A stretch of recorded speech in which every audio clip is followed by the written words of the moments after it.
Hello friends, today I will talk about the maps that are pedophile groups that came to light currently on all social networks which use the LGBT movement to promote their disorders. Important message. Watch the video to the end to understand this better, and at the end to leave a message. People who use innocent children to satisfy their most hidden and terrible fantasies should either legalize it, or even recognize it as gender. Many of them currently left the deep web, crowded on Twitter, Facebook, created hundreds of profiles, groups, memes, and even a flag that represents them to these slags. Pedophiles are trying to rename themselves persons attracted to minors in an effort to normalize pedophilia and gain acceptance into the mainstream of the United States by being listed as part of the growing umbrella of the LGBT+ community. According to Urban Dictionary, the general term map includes infantophiles, babies, pedophiles, prepubescent boys who had not reached puberty, babies, pubescent boys, and epipophiles, post-pubescent boys. Some maps also refer to themselves as no-map persons attracted to non-offending minors. These pedophiles seek to be part of the LGBT+ community, even going so far as to make a pride flag for Gay Pride Month. Daily Caller reports, the map/no-map community tries to reach people's hearts by claiming that pedophiles are misunderstood, marginalized people, and that, as long as their attraction to children is not acted upon, or in some cases when they obtain the child's permission, they should not be reviled. Although many people rallied against them, and it is one of the few times that people of all ideologies rallied against the maps. To these people I would only ask one question. How many children grew up well and smoothly after having relationships with an adult? None? Exactly. And because that is not love, that is abuse. Very well, this is what these slags say, that their tastes are not really a sexual orientation, but would be a paraphilia. Pedophiles have found an easy point of access to young people's lives. They are meeting them online through video games and multiplayer chat applications, establishing virtual connections with the homes of their victims. Pedophiles strike up a conversation and gradually begin to build trust. They often pose as children. Typically, their goal is to trick children into sharing sexually explicit photos and videos of themselves, which they use as blackmail to get more images, many of them increasingly graphic and violent. This was already known that they were doing, but now all these sugary beings unite to seek the approval of society for their wicked actions using video games, social networks. What is a paraphilia? A paraphilia is a pattern of sexual behavior towards atypical objects, situations, activities, or individuals. There is no consensus to establish a precise boundary between unusual sexual interest and paraphilia. There is even debate about whether any of those considered paraphilias should appear in diagnostic manuals or not. The number and taxonomy of paraphilias is also controversial. Some sources list up to 549 types of profiles. The DSM-5 is a paraphilic disorder specified. Several subclassifications of profiles have been proposed, but some argue that a comprehensive psychological approach might better reflect the evidence. Considerations about behavior considered paraphilic depend on prevailing social conventions at a given time and place. Certain sexual practices, such as oral sex or masturbation, were considered paraphilias until the middle of the 20th century, although today they are considered non-paraphilic practices, provided that the subject's activity is not limited to them alone. Therefore, it is impossible to prepare a definitive catalog of profilers. The most usual definitions include behaviors such as pedophilia, sadism, masochism, exhibitionism, voyeurism, xenophilia, coprophilia, necrophilia, fetishism, smear, among others. The psychoanalyst Donald Winnicott considered the origin of fetishism and paraphilias in the transitional object. Holding a transitional object is normal and healthy in almost all human beings during childhood, but in some cases it becomes sexual. In any case, the theory of psychoanalysis considers that any childhood trauma can produce an impact on the unconscious that would later translate into an erotic or perverse practice. It is the projection of libido. For some behaviorists, paraphilias and fetishisms are the product of classical conditioning, when a person is exposed to a specific sexual practice, associating them with an object, subject, or circumstance in such a way that sexual gratification is associated with this conditioning. That is, in a similar way to how Ivan Pavlov achieves that a dog associates the sound of a bell with food and this makes the dog salivate. A fetishist is someone who was conditioned to believe that lashes on the back produce sexual pleasure. The theory that paraphilias arise from sexual abuse is not fully proven and is considered colloquial. The idea that all pedophiles were abused as children is not fully proven, although correlations have been found between people who suffered sexual abuse and then repeated this abuse in others.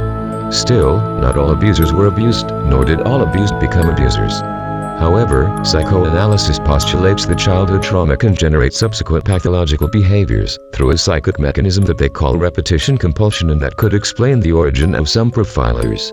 Some psychoanalysts even postulated theories regarding the correlation between both pleasant and traumatic sexual stimuli at certain stages of psychosexual development with certain paraphilias. For example, sadomasochism would be related to the anal phase, since sadomasochism finds pleasure in controlled and anal phase is one where the child gets erotic enjoyment by managing to control his body. In general, toilet training is the evolutionary task that is installed as a metaphor for any control, and so on. Very well, now I will explain those who want this slag of society with their movement. The pedophile activist movement, referred to by some supporters as the love of children movement, is a social movement that encompasses a wide variety of opinions and advocates for social acceptance of people who are attracted to minors who had not previously committed a crime, virtuous pedophiles.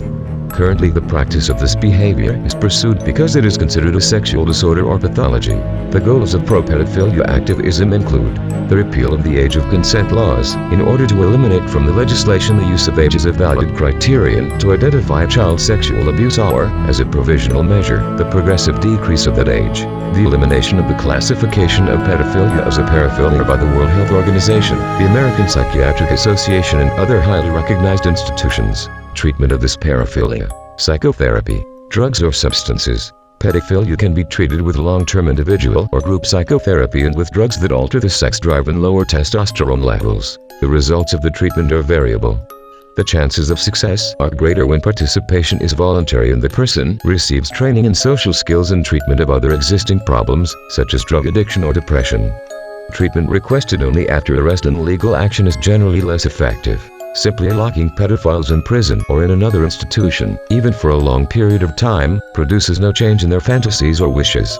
However, some imprisoned pedophiles who agree to follow long-term, supervised treatment, usually including the use of drugs, may refrain from their pedophile activities and reintegrate into society. Very well, now I will explain the simplest reason why this is wrong. People like these take advantage of the innocence of children, that they have not yet developed and that they have no sexual preferences. They are children who have to worry about playing and growing and not about whether someone sleeps with them. Although many of the pedophiles allege that they obtain the consent of the children to carry out sexual acts, all those children do not know what they are saying yes. For them it is like a game that catches them and kills them slowly and silently, without that nobody notices. And when they grow up, most of them develop a violent and suicidal adolescence, and the few that manage to keep going never overcome what happened to them in their childhood. A child sexually assaulted by an adult is marked for life. You have to work hard with him or her to be able to take on the past and face the trauma that, although sometimes they don't even know it, there it is. This is indicated by the psychologist aberration, specialized in childhood trauma.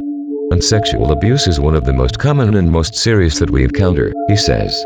It is estimated that between 10 and 20% of adults suffered some type of sexual abuse during childhood. Few are reported, about 4,000 a year, and in these cases, 70% do not even go to oral trial, according to a report from Save the Children.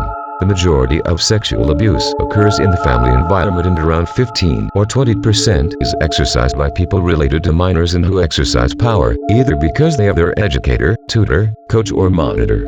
Being an adult, an authority figure for the minor, has dire consequences for the victim because it inoculates them with a germ of mistrust, experts say. According to the Association for the Prevention of Sexual Abuse in Children, SBSI, among the consequences of these long-term abuses are low self-esteem, fears, feelings of dirt, shame, guilt, hypersexualization or fear of sex, anorexia, depression, psychosis, relationship difficulties, dependency, drug addiction, self-harm, or suicide attempt. On many occasions, the child attacked by an adult decides to forget these abuses, to forget them, as if they did not exist. But sooner or later, the trauma ends up coming out. Experts call it sleeping effects, and sometimes the consequences are very serious. The excessive consumption of alcohol and drugs is sometimes a way to fight against the trauma ignored for years. Another effect of the abuse has to do with one's sexuality. In the case of women, their sexuality happens either by maintaining risky behaviors or, on the contrary, running away from them. Furthermore, they are more likely to be abused in adulthood. For their part, men have problems with sexual identity, lack of satisfaction, or alterations in sexual motivation. Alright, now I want to give a message. How horrible are these people so that everyone could go against them? That's why I call that every time you see the flag that I now put on the screen in publications for pedophile purposes. Every time you see any group or person sharing pedophile content on Twitter, Instagram, Facebook among other platforms, complaint, it is in our hands to end this scourge. The beasts have come to light now, it is our responsibility to end them. It is time for us all to unite against this common enemy. Let the witch hunt begin. So far, today's video, share the video and take care of these kinds of beings, and if you know of groups of pedophiles, notify us and we all denounce them together.